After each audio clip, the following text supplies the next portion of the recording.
এই সিনেমা হলের মালিকগুলো আমাদের বাংলা ছবি চলুক এরা চায় না। ওরা আমাদের চলচ্চিত্রকে ধ্বংস করার জন্য, নিজেদের স্বার্থ চরিতার্থ করার জন্য এরা এসবে লেগেছে। রায়া সাহেব বলেছেন যে আমাদের দুটো শো চালায়, কখন কোন শো চালায় এটা আমরা প্রযোজক মানে আমাদের প্রযোজক বলতে পারে না, এবং 500 টাকা টিকিট। এগুলো যে যত হিসাবই করুক, আমার কাছে একটাই হিসাব, এই সিনেমা হলের মালিকগুলো আমাদের বাংলা ছবি চলুক এরা চায় না। এরা চায় যে কোনো ভাবে আমাদের ছবিগুলোকে কন্ডেম করুক, 500 টাকা টিকিট করে যখন দেখবে দর্শকরা 500 টাকা দিয়ে ছবি দেখবে না, 500 টাকার সঙ্গে কিন্তু আরো 200 টাকা অ্যাড হয় ছবি দেখতে গেলে, খরচ আসা যাওয়া। ওরা ইচ্ছা করে বাড়িয়েছে যেন আমাদের ছবিগুলো না দেখে এবং দর্শকদেরকে না জানিয়ে আমাদেরকে না জেনে দুটো, এই জন্য ছবিগুলো সেল না হোক এটা চাই। এটার মূল কারণ সরকারকে দেখাবে আমাদের দেশের ছবি চলে না, আমাদেরকে ভারতীয় ছবি দিন। একদম এটি সত্য যে ভারতীয় ছবি আর ইংলিশ ছবিতে ওদের কিছু হবে না। ভারতীয় ছবিগুলো যেন এই দেশে আছে, ওরা দেখাবে যে এগুলি চলে না, আমাদেরকে দেন, নয়তো হল শেষ, ভেঙে ফেলেন সিনেমা হল। আমাদের প্রযোজকরা ওরা ভাঙতে পারবে না, লিখিত আছে যে সিনেমা হল আপনারা ভাঙতে পারবে না, আমার প্রযোজকরা ছবি করবে না।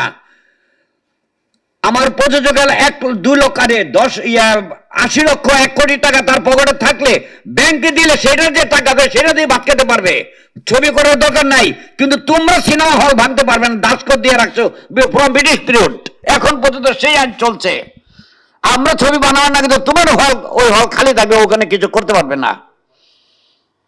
ওরা আমাদের চলচ্চিত্রকে ধ্বংস করার জন্য, নিজেদের স্বার্থ চরিতার্থ করার জন্য এরা এসবে লেগেছে।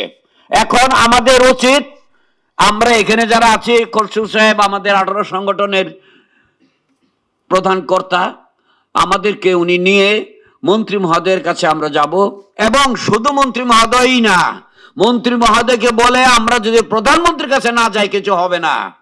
আমরা এমন বহু গিয়েছি, হয়তো আমার এই কথাগুলো মন্ত্রী মহোদয়ের কানে গেলে রাগ করবে, রাগ করার কিছু নাই। আমরা সবাই বঙ্গবন্ধু তৈরি করে গিয়েছিল এই ইন্ডাস্ট্রি, আমরা বঙ্গবন্ধুর কন্যার কাছে যাব উইথ মিনিস্টার, আমরা যাব, এবং আমি মনে করি বিশ্বাস করি আমাদের চলচ্চিত্র আবার ফিরে আসবে।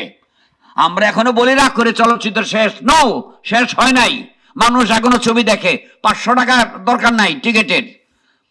আমার খসরু সাহেবের কাছে রিকোয়েস্ট যে আপনি আমাদের সবাইকে নিয়ে মন্ত্রী মহোদয়ের কাছে গিয়ে প্রধানমন্ত্রীর কাছে যাবার ব্যবস্থা করুন, নয়তো আমাদের কিচ্ছু হবে না।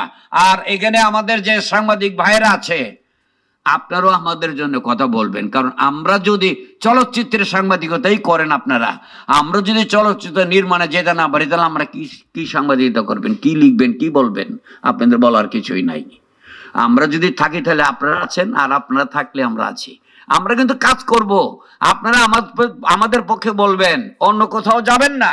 ভালো আমরা বলি না বাড়িয়ে বাড়িয়ে লিখুন, যেটা সত্য সেটাই লিখুন। আমি যে কথাগুলো বলেছি, হায়ার সাহেব যে কথাগুলো বলেছে, একটাও মিথ্যা কথা না। প্লিজ আপনারা ভালোভাবে সবকিছু আপনারা লিখুন। আপনারা কিন্তু বিরাট জাতির মেরুদণ্ড বলা হয় আপনাদেরকে, ওই ব্যাকবোনটা ভেঙে দিয়েন না আপনাদের। আমার আর কিছু বলার নেই, ধন্যবাদ।